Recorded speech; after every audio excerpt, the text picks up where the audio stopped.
धैर्य को चुनौती देने वाली थी। और वहीं साबित होने वाला था कि उसने बुद्ध की बातें सिर्फ सुनी थी या सच में उन्हें अपने जीवन में उतारा था। साल बीत गए। वह युवक अब पहले जैसा नहीं रहा था। उसकी आंखों में समझ थी, उसकी बातों में गहराई थी और उसके चेहरे पर एक ऐसी शांति थी जिसे देखकर लोग हैरान हो जाते थे। धीरे धीरे गांव के लोग भी उसका सम्मान करने लगे। जो लोग कभी उसका मजाक उड़ाते थे, अब वही लोग सलाह लेने उसके पास आने लगे। लेकिन जिंदगी हमेशा आसान नहीं रहती और शायद इसी कारण वक्त ने उसके लिए एक ऐसी परीक्षा तैयार कर रखी थी जिसकी उसने कभी कल्पना भी नहीं की थी। एक रात गांव में भयंकर आग लग गई। तेज हवाएं चल रही थीं, लपटें आसमान को छू रही थीं। लोग इधर उधर भाग रहे थे, हर तरफ चीख पुकार मची हुई थी और सबसे बड़ी बात, उस आग में युवक का अपना घर भी जल रहा था। उसकी वर्षों की मेहनत, उसकी जमा पूंजी, उसकी सारी संपत्ति, सब कुछ आग की भेंट चढ़ रहा था। गांव वाले सोच रहे थे अब यह युवक टूट जाएगा, अब इसकी सारी शांति खत्म हो जाएगी। लेकिन जो हुआ उसे देखकर सब स्तब्ध रह गए।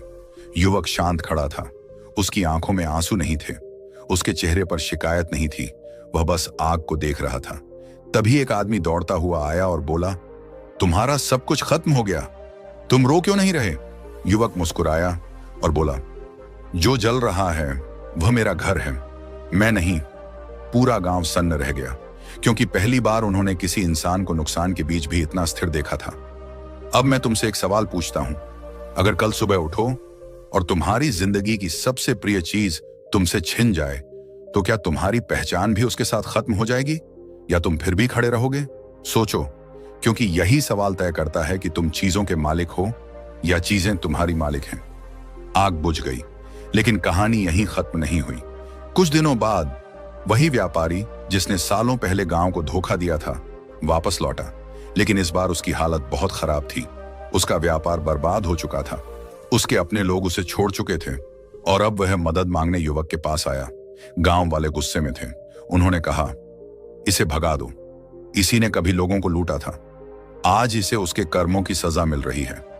लेकिन युवक ने जो किया उसने सबको हैरान कर दिया।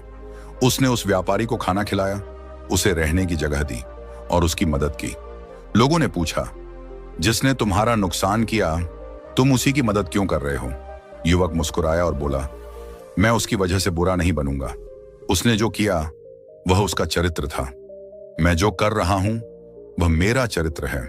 यह सुनकर पूरा गांव शांत हो गया।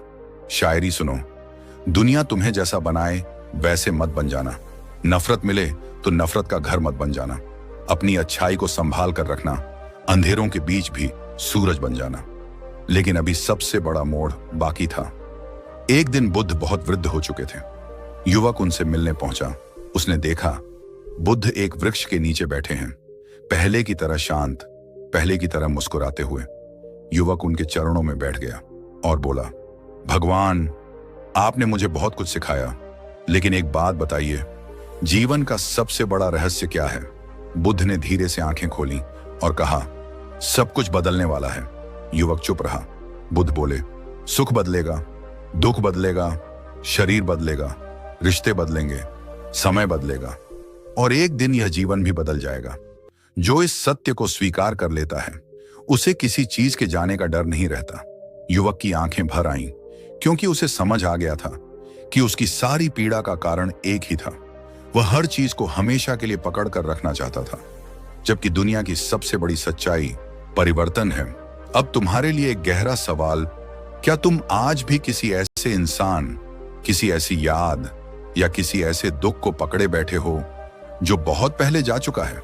अगर हां, तो शायद उसे छोड़ने का समय आ गया है, क्योंकि जो चला गया उसे पकड़ने में जिंदगी मत गंवाओ।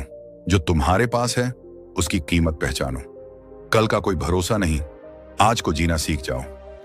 और यहीं से युवक की कहानी एक किंवदंती बन गई। लोग उसके पास ज्ञान लेने आते थे, लेकिन वह हमेशा सिर्फ एक बात कहता था, मैंने बुद्ध से जो सबसे बड़ा पाठ सीखा वह यह नहीं था कि दुनिया को कैसे बदलना है, बल्कि यह था कि खुद को कैसे संभालना है। और शायद यही बात आज तुम्हें भी सुननी थी। लेकिन रुको, अभी एक आखिरी रहस्य बाकी है। वह रहस्य जो बुद्ध ने अपने अंतिम दिनों में केवल कुछ लोगों को बताया था और जिसने सुनने वालों की पूरी जिंदगी बदल दी थी। लेकिन अब वह क्षण आ चुका था जिसका इंतजार युवक वर्षों से कर रहा था। बुद्ध का शरीर बहुत वृद्ध हो चुका था। उनके अंतिम दिन चल रहे थे। चारों ओर उनके शिष्य बैठे थे। हर किसी की आंखें नम थीं, क्योंकि वे जानते थे कि अब वह समय दूर नहीं जब बुद्ध इस संसार को छोड़ देंगे। तभी बुद्ध ने धीरे धीरे बोलना शुरू किया। पूरा वातावरण शांत हो गया। हवा तक जैसे रुक गई और बुद्ध ने कहा, मैं तुम्हें आज वह रहस्य बताने जा रहा हूं जो किसी भी इंसान को भय से मुक्त कर सकता है। सभी शिष्य ध्यान से सुनने लगे। युवक की धड़कनें तेज हो गईं।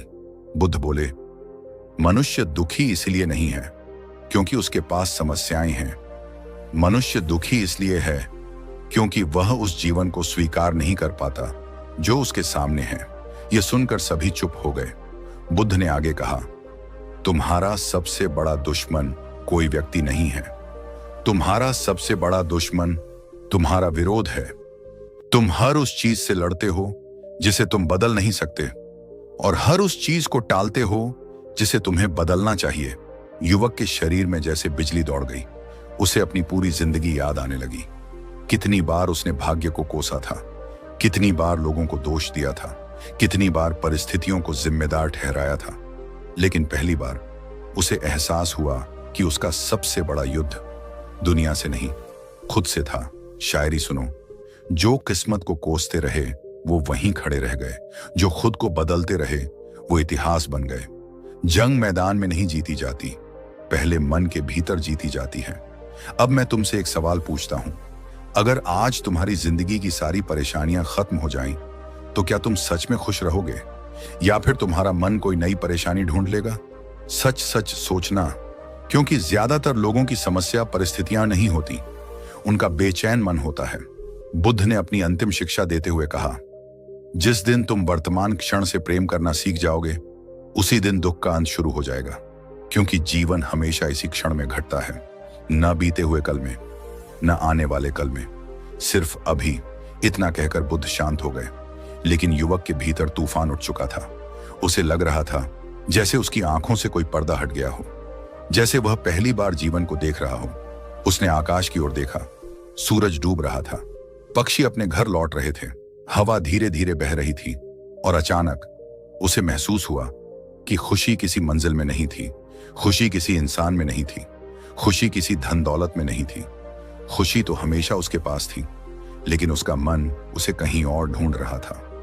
अब तुम्हारे लिए एक बहुत गहरा सवाल, अगर भगवान अभी तुम्हारे सामने आकर पूछें कि तुम्हें सबसे ज्यादा क्या चाहिए, तो क्या तुम्हारा जवाब सच में तुम्हारे दिल का होगा या सिर्फ तुम्हारी इच्छाओं का? क्योंकि दोनों में बहुत बड़ा फर्क है। वर्षों बाद वह युवक स्वयं एक महान गुरु बन गया। हजारों लोग उसके पास आते, उससे सफलता का रहस्य पूछते, धन का रहस्य पूछते, शांति का रहस्य पूछते, लेकिन वह हर बार सिर्फ एक ही बात कहता, तुम जिस चीज को बाहर ढूंढ रहे हो वह तुम्हारे भीतर छिपी हुई है। जिस दिन तुम खुद को जान लोगे, उस दिन पूरी दुनिया बदलती हुई दिखाई देगी। और जाते जाते वह एक वाक्य जरूर कहता, लोग तुम्हें धोखा दे सकते हैं, समय तुम्हें परख सकता है, परिस्थितियां तुम्हें गिरा सकती हैं, लेकिन अगर तुमने खुद पर विश्वास करना सीख लिया तो तुम्हें कोई हरा नहीं सकता। आखिरी शायरी, मंजिलें उन्हीं को मिलती हैं जो रास्तों से दोस्ती कर लेते हैं, और इतिहास वही लिखते हैं जो हालातों से लड़ना सीख लेते हैं। मत डर अंधेरों से ऐ मुसाफिर, रात जितनी गहरी होगी सुबह उतनी ही शानदार होगी। अब इस कहानी को यहीं रोककर मैं तुमसे सिर्फ एक सवाल पूछना चाहता हूं, क्या तुम कल भी वैसे ही जियोगे जैसे आज तक जीते आए हो, या आज के बाद अपनी जिंदगी की कहानी बदलने का फैसला करोगे? क्योंकि हो सकता है यही वह पल हो जहां से तुम्हारी असली यात्रा शुरू होती है। लेकिन अगर तुम सोचते हो कि कहानी यहीं खत्म हो गई तो तुम गलत हो, क्योंकि असली कहानी तो अब शुरू होती है। सालों बाद जब वह युवक स्वयं गुरु बन चुका था, एक दिन उसके पास एक लड़का आया। उसकी उम्र मुश्किल से 20 साल होगी, लेकिन उसकी आंखों में गुस्सा था, दिल में नफरत थी और चेहरे पर हार दिखाई दे रही थी। वह गुरु के सामने बैठा और बोला, मैं थक चुका हूं, मैंने मेहनत की, मुझे धोखा मिला, मैंने भरोसा किया, मुझे दर्द मिला। मैंने सपने देखे, वे टूट गए। अब मुझ में कुछ करने की ताकत नहीं बची। गुरु कुछ नहीं बोले। उन्होंने एक बीज उठाया और लड़के के हाथ में रख दिया। फिर पूछा, यह क्या है? लड़के ने कहा, एक छोटा सा बीज। गुरु मुस्कुराए और बोले, क्या तुम इसके अंदर एक विशाल वृक्ष देख सकते हो? लड़का हंस पड़ा। नहीं, ये तो सिर्फ एक बीज है। गुरु बोले, ठीक वैसे ही तुम खुद को देख रहे हो। तुम्हें अपने अंदर सिर्फ कमजोरी दिखाई दे रही है, लेकिन मुझे तुम्हारे अंदर वह इंसान दिखाई दे रहा है जो एक दिन हजारों लोगों की प्रेरणा बनेगा। लड़का चुप हो गया, क्योंकि शायद पहली बार किसी ने उसकी वर्तमान हालत नहीं, उसकी संभावना देखी थी। अब मैं तुमसे पूछता हूं, क्या तुम खुद को अपनी वर्तमान स्थिति से पहचानते हो या अपनी क्षमता से? क्योंकि दुनिया के ज्यादातर लोग अपनी हालत को अपनी पहचान बना लेते हैं और यहीं हार जाते हैं। शायरी सुनो, गिरने से इंसान छोटा नहीं होता, हार मान लेने से छोटा हो जाता है। जिंदगी हर बार मौका देती है, बस आदमी खुद से हार जाता है। गुरु ने उस लड़के को अपने साथ रखा। दिन बीतते गए, महीने गुजरते गए। एक दिन गुरु उसे जंगल में ले गए। वहां एक विशाल बरगद का पेड़ खड़ा था। गुरु ने पूछा, क्या तुम्हें पता है यह पेड़ कभी कैसा था? लड़का बोला, एक छोटा सा बीज। गुरु मुस्कुराए और बोले, और जब यह बीज मिट्टी के अंदर दबा होगा, तब इसे लगा होगा कि इसकी दुनिया खत्म हो गई। जब इसके ऊपर मिट्टी डाली गई होगी, तब इसे लगा होगा कि इसे दफना दिया गया है। लेकिन सच क्या था? उसे दफनाया नहीं जा रहा था, उसे उगाया जा रहा था। यह सुनकर लड़के की आंखें भर आईं, क्योंकि उसे अपनी जिंदगी याद आ गई। उसके संघर्ष, उसकी असफलताएं, उसके टूटे हुए सपने। शायद वे उसे खत्म नहीं कर रहे थे, शायद वे उसे तैयार कर रहे थे। अब तुम्हारे लिए एक खतरनाक सवाल, जो दर्द आज तुम झेल रहे हो, क्या पता वही दर्द तुम्हें उस इंसान में बदल रहा हो जो तुम बनना चाहते हो? सोचो, बहुत गहराई से सोचो, क्योंकि कई बार जिसे हम बदकिस्मती समझते हैं, वही हमारी सबसे बड़ी ताकत बन जाती है।